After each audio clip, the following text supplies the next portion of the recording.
Bon matin à toutes les gens, bienvenue sur la chaîne d'Art Français à l'EPFL. Aujourd'hui, nouvelle petite vidéo sur des courbes de fonctions, dans une certaine mesure, mais pas tout à fait pareil. Aujourd'hui, on va pas faire un autre défi du compte Funny Functions, mais on va traiter un mème, littéralement. Donc je vais vous mettre à l'écran dans quelques instants. C'est un mème que j'ai trouvé il y a un moment et qui, en fait, c'est une sorte de troll mathématique, je dirais. Donc qui essaie de nous faire croire des choses qui sont fausses, littéralement fausses, mais qui sont extrêmement contre-intuitives, je trouve. Si vous ne trouvez pas ça contre-intuitif, c'est que vous êtes clairement beaucoup plus intelligent que moi. Du coup, qu'est-ce que ça dit ce même? On va prendre un cercle, là tellement il devrait prendre le rayon qui est égal à 1, mais peu importe. Et du coup, on va prendre un carré qui va entourer le cercle, et en fait, on va enlever les coins de notre carré à chaque fois. Et ainsi, on va faire une courbe, donc qui va être en zigzag plus ou moins, qui est censée approcher notre cercle mieux à chaque étape. Et ce qu'on voit, c'est qu'en fait, à l'infini, du coup, cette courbe tend bien vers notre cercle et se rapproche de notre cercle de plus en plus. Mais pourtant, ce que moi je prétends, c'est que la longueur de cette courbe, ça ne tend pas vers la longueur du cercle. Et c'est ça qui fait que la conclusion pi égale 4 est complètement fausse.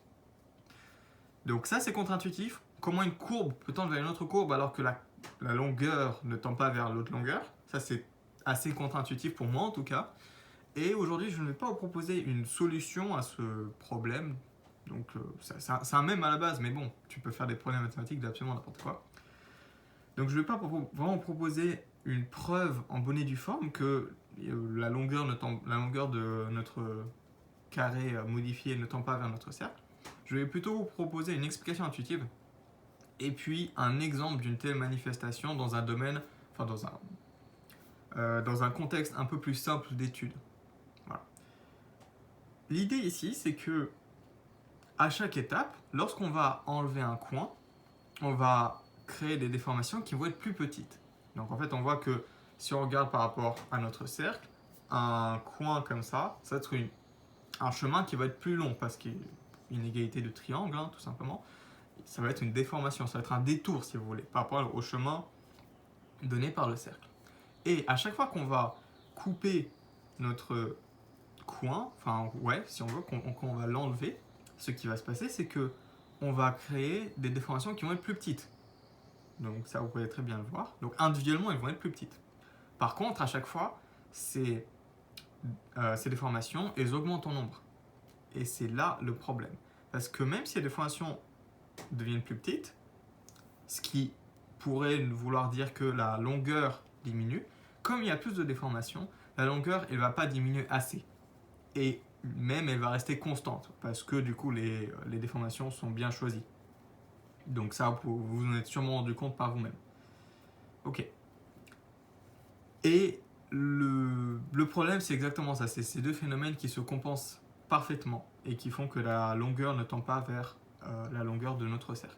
Donc ce que je vous propose, moi, c'est qu'on ouvre GeoGebra, tout simplement, et je vais vous montrer un autre cas d'étude un peu plus simple dans une certaine mesure, plus simple dans le sens où les calculs sont vachement plus agréables parce que les fonctions ont le bon goût d'être dérivables et même une infinité de fois, donc elles vont être si infinies. Et les calculs de longueur vont être beaucoup plus simples parce qu'on va pouvoir les exprimer en termes d'intégrales. Et avec ces intégrales, on va pouvoir vraiment voir ces problèmes de convergence comme des vrais problèmes de convergence, d'analyse, donc en utilisant des suites de fonctions, de la convergence uniforme, etc. Je vais d'abord vous donner la fonction. On définit d'abord un curseur, donc avec un entier n qui va entre 1 et 30, très bien. Et ensuite, on va tout simplement définir une fonction, f de x, qui va dépendre de n, tout simplement. Donc il va avoir n en paramètres aussi. Et cette fonction, ça va être sinus de nx sur n. Et on va même la restreindre à l'intervalle 0 de pi, parce que c'est cet intervalle qui va nous intéresser. Voilà. Ok. Donc, maintenant, ce qui est intéressant de noter, c'est tout simplement que lorsqu'on va faire tendre n vers plus infini, donc lorsqu'on va faire grandir, cette courbe de fonction, en fait, on voit qu'elle va se rapprocher de la courbe de la fonction constante égale à 0, la fonction nulle. Pour ceux qui ont en effet fait un peu plus d'analyse, donc post-bac, vous avez peut-être parlé de suite de fonctions, de convergence de suite de fonctions. Et du coup, là, ce qu'on aurait, c'est une convergence, a priori juste simple, vers la fonction nulle. Okay. Et juste pour faire un rapide parallèle avec la situation qu'on avait avant, notre suite de fonctions, en fait, ça représente tout simplement nos détours, donc, enfin notre approximation du cercle avec un carré modifié. Okay. Et la courbe, du coup, la fonction nulle, ça représenterait tout simplement le cercle. Et du coup, ce qu'on a envie de dire ici, c'est que cette approximation de la fonction nulle, qui est donnée par notre suite de fonctions, bah, du coup, elle tend bien vers la fonction nulle, ok. Donc il y a bien convergence de la fonction. Par contre, ce que je prétends, c'est que de la même manière qu'avant, il n'y a pas du tout convergence de la longueur de la courbe. Donc la longueur de la courbe de la fonction nulle entre 0 et 2π, ça va être tout simplement 2π, donc ça c'est intuitif. Et la longueur de la courbe de notre fonction fn, elle va être aussi constante et égale à environ 7,64. Vous voyez que c'est pas du tout 2π, donc c'est égal à plus de 1 de 2π. Okay. Et ce que je vous propose, c'est de comprendre pourquoi. Si vous avez vu un peu d'analyse du coup sur les suites de fonctions, les convergences, etc., vous avez peut-être étudié aussi les théorèmes qui vous permettent d'échanger des limites donc d'une suite de fonctions et une intégrale. Donc plus précisément que la limite quand n tend vers plus infini de l'intégrale de fn, c'est l'intégrale de la limite de quand n tend vers plus infini de fn. Ça, vous avez le droit de le faire uniquement dans le cas où la convergence est dite uniforme. Donc je ne vais pas trop entrer maintenant dans les détails. Pour ceux qui ne connaissent pas, vous pourrez aller essayer de le comprendre par vous-même. C'est un peu plus technique, mais c'est pas bien méchant non plus. Mais l'idée, c'est que la convergence uniforme, ça va être une convergence un peu plus restrictive, donc qui va nous donner des propriétés plus intéressantes. Cette fonction, elle va bien converger uniformément vers notre fonction nulle. Donc pour s'en rendre compte, en fait, on peut juste voir qu'on peut la borner, donc par 1 sur n. Okay.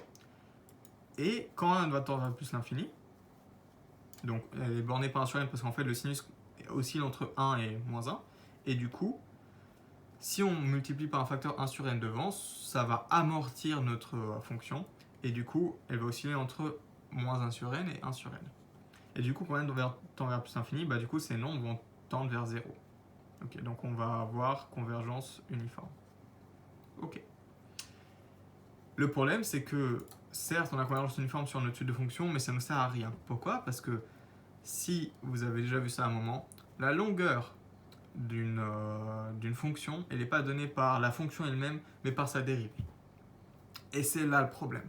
Parce que sa dérivée, du coup, vous pouvez la calculer, c'est tout simplement cosinus de nx. Donc lorsque on dérive, le facteur n ici va venir annuler le facteur n à l'extérieur. Et ça va faire qu'il n'y aura plus cet amortissement. Ah, ça c'est embêtant. Il n'y aura plus cet amortissement et du coup il n'y aura pas de convergence uniforme en fait vers rien du tout. Donc cette suite de fonctions f' ne va pas converger vers rien du tout. Et à cause de ça, on ne pourra pas calculer la longueur à la limite via les intégrales. Donc pour mieux comprendre, je vais vous mettre à l'écran la vraie formule du calcul de la longueur d'une courbe via f'. Donc vous voyez, c'est l'intégrale entre nos deux bornes, donc ici 0 et 2π, de la racine carrée de 1 plus f' au carré. Ok? Et du coup, ce qu'il faudrait pour pouvoir conclure ce qu'on veut conclure, c'est que notre fonction à l'intérieur, plutôt qu'il y ait une suite de fonctions, donc qui serait racine de 1 plus fn' au carré, ça converge uniformément. Le problème, c'est que ça ne converge pas uniformément. Et à cause de ça, à cause de ça, en fait, tout simplement, la longueur, ça va rester constante. Donc ça, je vais vous montrer le calcul. Je ne vais pas revenir dans les détails, je vais juste vous montrer le calcul que j'ai fait à la main. Et ça va rester constant, égal à un truc qui va pas du tout être 2π. Voilà. Je pense que je vais peut-être m'arrêter là. Je vais m'arrêter là, je pense. Donc j'espère que j'ai réussi à vous donner assez d'intuition sans trop vous donner de détails trop techniques non plus pour ceux qui ne sont pas forcément très à l'aise avec. Donc ce que je vous propose, c'est que vous me disiez en commentaire si vraiment vous avez trouvé ça intéressant, si vous étiez complètement perdu, si vous voulez que je refasse une vidéo sur le sujet pour mieux expliquer. Si vous avez aussi des meilleures explications que moi, notamment si vous avez une vraie preuve plus concrète sur le problème directement, pas forcément sur mon exemple, sur le problème directement avec la convergence du carré modifié, n'hésitez pas à me le dire, n'hésitez pas à me l'envoyer si vous voulez que j'en parle.